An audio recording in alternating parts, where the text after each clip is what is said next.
Good morning happy independence day 15 August 2024। आज सारा भारतवर्षे ৭৮তম স্বাধীনতা দিবস উপলক্ষে আমার সুন্দর ইতিহাস চ্যানেলের যে সমস্ত সাবস্ক্রাইবার রয়েছে এবং সারা ভারতবর্ষের আপামর জনসাধারণ যারা আজকে আমার এই ভিডিওটা তোমরা দেখছো, তোমাদেরকে আমার পক্ষ থেকে রইল আন্তরিক শুভেচ্ছা ও অভিনন্দন।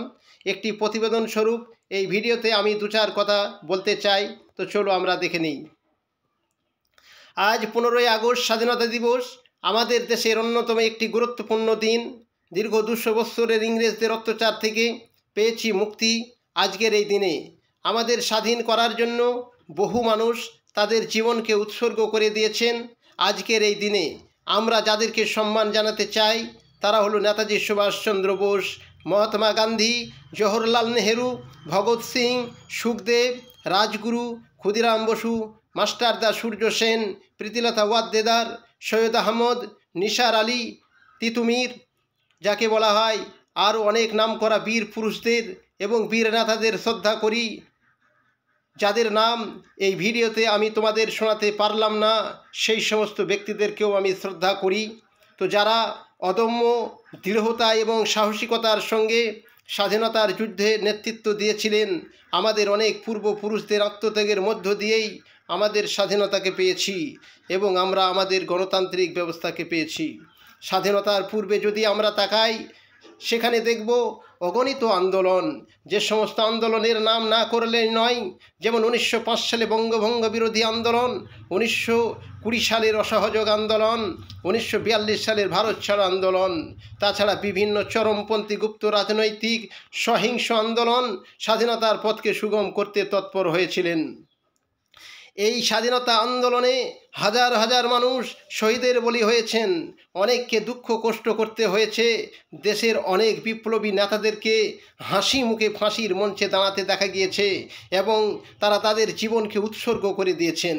এমনকি অনেক বিপ্লবীকে আজীবন কারাগারে বন্দী করে রাখা হয়েছিল।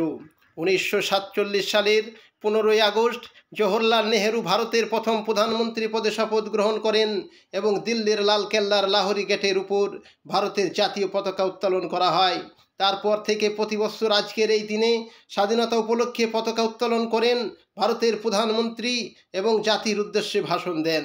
15 আগস্ট ভারতের স্বাধীনতা দিবসে তেরঙ্গা পতাকা উত্তোলন করা হয় স্কুল, কলেজ, বিভিন্ন ক্লাব, বিভিন্ন বেসরকারি শিক্ষা প্রতিষ্ঠান, সরকারি দপ্তর অর্থাৎ সরকারি অফিস আদালতেও, এবং নিজেদের বাড়ির ছাদের উপর, এমনকি ভারতের অলিতে গলিতে প্রায় সমস্ত মানুষের হাতে এই স্বাধীনতার পতাকা দেখতে পাওয়া যায়। জাতীয় পতাকার প্রতি সম্মান জানিয়ে সমস্ত ভারতবাসীকে সৌহার্দ্যপূর্ণভাবে বসবাস করা উচিত, যাতে করে আমরা আমাদের দেশকে আরও উচ্চ আসনে বসাতে পারি।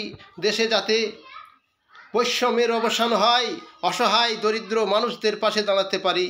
আমরা যখন স্বাধীনতা দিবস উদযাপন করছি তখন আমাদের কর্তব্য হবে সামাজিক বৈষম্য, দারিদ্র্য, নিরক্ষরতা দূর করা।